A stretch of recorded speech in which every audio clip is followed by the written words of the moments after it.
Welcome back to What Arty Noobs with General Disturbance. This is a Jagdpanther. It's a tier 7 German tank destroyer. It's located on the southwest spawn of Arctic region, also known as Mannheim Line, and it's under the command of SlyMeerkat.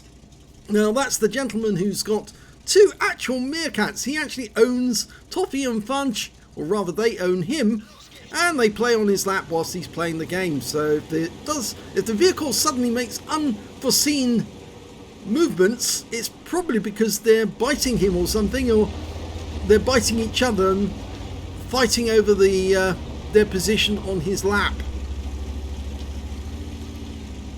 If you go to his Facebook page, he's got loads of pictures of his meerkats, and they're absolutely gorgeous things. They really are. And very funny indeed. Well, he's trying to make up his mind where to go at the moment. He's going around in circles.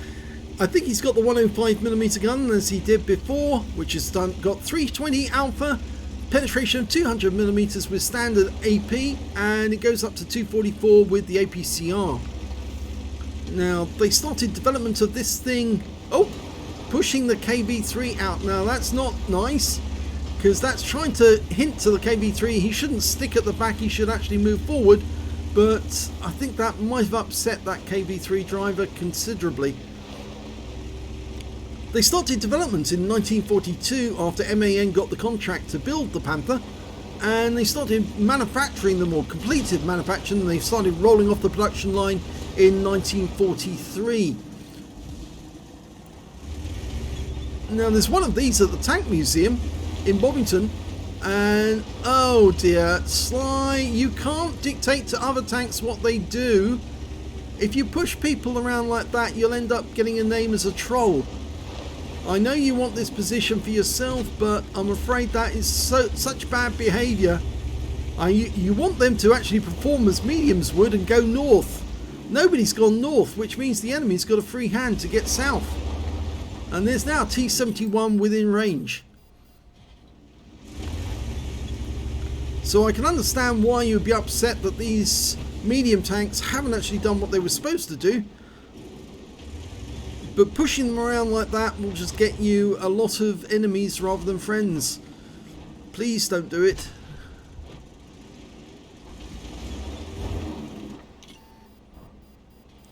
Nice shot. 372 high roll. Get another one in. No, it's such a big shell, it does take a little while to load. And he bounced around from a T-54 first prototype. So he obviously knows he's here. Either that or it was a speculative shot that he tried. Because I've done that a few times. I've fired a round into that spot and you suddenly get your shell disappearing. You know that you hit something. You just no idea what you actually hit. He's decided to actually pull back because if the enemy's going to be coming in from the north, and the only tank that went north is a VK4502 and a T-34-1. So I think he's actually decided that he's got to take up a different position in order to fight these guys as they come in, because they aren't going to get around that south corner.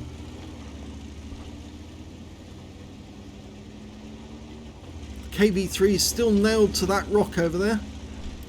Doesn't want to leave it. He's not supposed to be there. But you can't dictate to him and say you must leave that spot. That's the way he wants to play it. Okay, he's got a target. SU-100M1 tries a shot, but unfortunately it fails. The problem with being up on the duck here is that you are inviting Arty rounds in your direction, and although he wasn't seen, he's abandoned that position. He's going to come down here and try and get some shots at the enemy alongside the Super Hellcat. Okay, he's taken up a position where he's not blocking the Super Hellcat at all. Okay, now he's got shots. And he gets through the turret of the IS-349. He's much more likely to get a penetration than the Super Hellcat. No, go for the Oni. He's decided to go for the... Oh, which one's he going to do? Well, that one didn't go through, but I had the sneaking suspicion it actually hit the ground just in front of him. That one hit him. That's not going to wash off in the morning. Okay, IS. He'll easily get that one. Yeah, he's starting to generate. Oh, I think he's actually... Yes, the Super Hellcat rubbed up alongside him. The angle of that shot might not pan, but it'd be worth trying. That one hit the side. Yeah, it too acute an angle for it to go in. It had to bounce.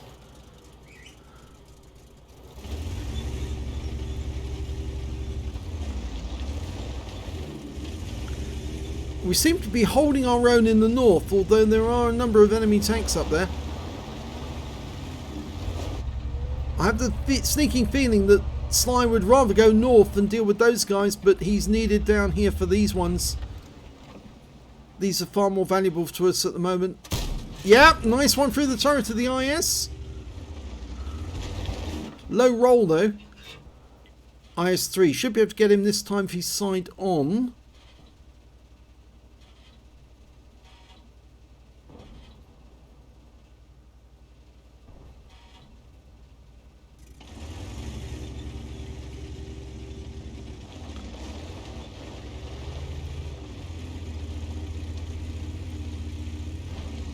Now, I can understand why he's changed position. The SU-100 just killed one of our guys, or is it the SU-100? No, I don't think it was, but I think he's decided that he's going to defend this area now because the enemy seems to be doing rather well. In fact, there's nobody up there now. All the guys who went north have been wiped out. So he's the sole defense, and the SU-100M1 knows he's been seen. He came up to try and tempt a shot to determine where we are. Of course, there's that little dip that you can go through by going slightly to the left and going down past the water coming up behind us. So Sly has to bear that in mind. Here comes. Yes! Good shot! Nice kill. 2 kills, but he was seen, so he has to hold here for a moment. Wait until he goes unsighted. That's the little spot where they come up if they're going to go the long way round. Worth bearing that in mind if you are attacking in this direction. And oh, he's got another one. T-71 thought he could sneak in, and no, it didn't work. And he just bounced around from an SU-122-44 somewhere off to the southwest, southeast rather I should say. The KV-3 has actually abandoned his position, Nick welded to that rock, and has now decided to abandon the dip, and he shouldn't have, because there's a T-25-2 just around the corner. Auto aim on, and he's out the game. Nice. 4 kills.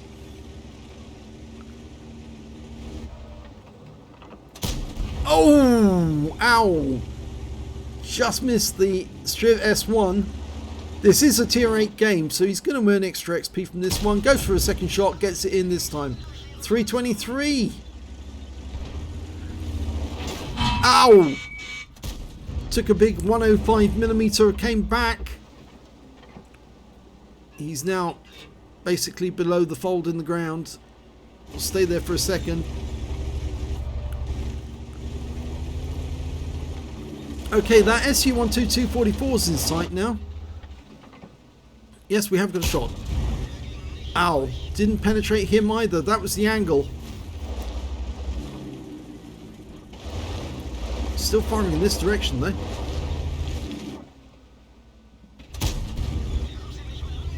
Yeah. Very difficult to penetrate that flat armor on the SU-122-44.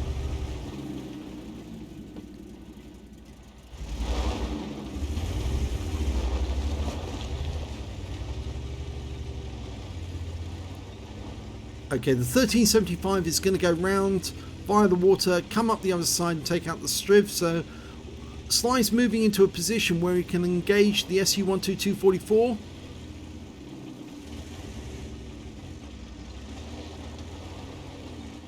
It's not a great firing position, I'm afraid.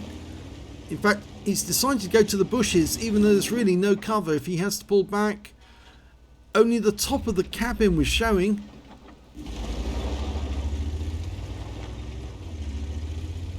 There's only 3 left on the enemy team now. That's Striv, their Arty, and this SU-12244. If he comes around the other side, the Borsig holding him on one side, he will get a very, very nice little kill out of it. Here he goes. Oh, one in the rear. Now, track him, hold him there. Don't let him turn.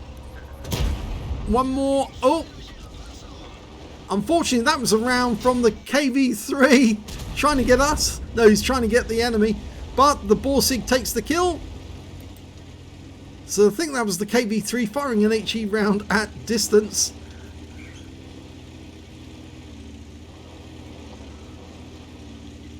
So there's only one enemy left because they killed the Striv. The AMX 1375 managed to outflank him and take him. So the last enemy is an S51. And we've been asked to platoon with the Borsig. And he's got 4 kills, so it's potential brothers in arms. Well, the AMX 1375 is looking for the S51, but not found him yet, and they have platooned.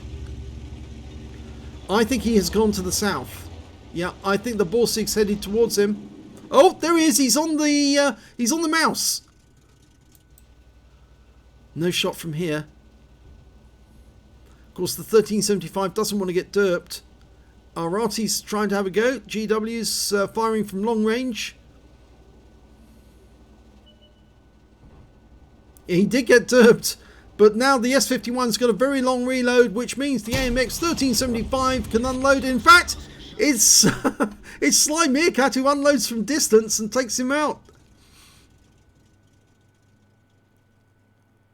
So let's have a look at the end of battle stats.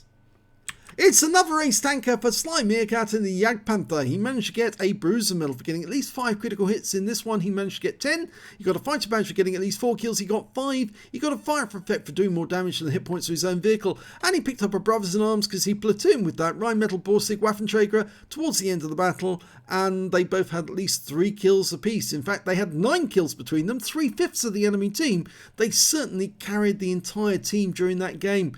And I suppose you can forgive SlyMeerkat's behaviour in trying to push some of those other tanks around, but to trying to prompt them and nudge them into actually doing their duty and getting out there and doing some damage. And the KV-3 eventually did start moving around. He wasn't welded to that rock after all, but I do have to frown on anyone actually trying to push somebody out of a position, because I've had the same thing happen to me, and it's not very nice if it happens and you end up taking fire from the enemy because they try to push you out of a position. In fact, that's tantamount to being team killed nowadays. Anyway, let's have a look at the team score. And we can see that the highest amount of damage was done by SlyMeerkat, 3,295, but he didn't pick up the high caliber in that game. The next high scorer was the VK4502, who managed to get 3,046, and after that it was the Jagdpanther with 2,918. His platoon mate managed to do 2,655 hit points of damage.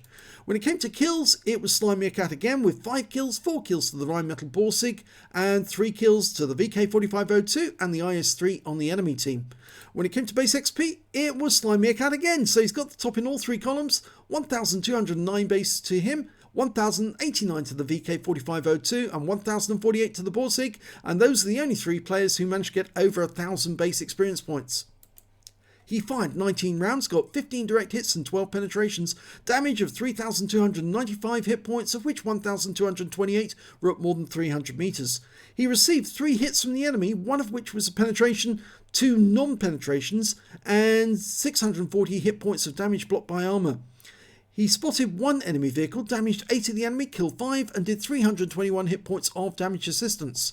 On a premium count, he earned 33,564 credits, got 15,104 from battle payments, total 65,450. And after repair and ammunition resupply, and he did fire a fair amount of premium ammo in that game, he actually ended up with a loss, 5,780 credits overall, but he'll get that back in no time at all. 1,209 XP, and took away 1,814. There was something missing there which is not actually in the list. So, pretty good. The one thing I would say is this: just don't push people around. I know you did very, very well. You showed your expertise in the Jagdpanther, but the problem is that you actually make a lot more enemies than friends when you try to push people out of positions. And you did sort of come up behind that STB and say, get out of here, that's my spot. Only then to abandon the spot afterwards. If you left the STB there, he probably would have taken the round from the T-54 first prototype that was in the north. But I suppose the thing was that you wanted them to go out and do their job, which was find the enemy and then allow you to put some holes in them. But they just weren't doing it in this game. But you did prevail in the end anyway. If you enjoyed that replay, please give this video a like and do subscribe to our channel. And thank you for watching.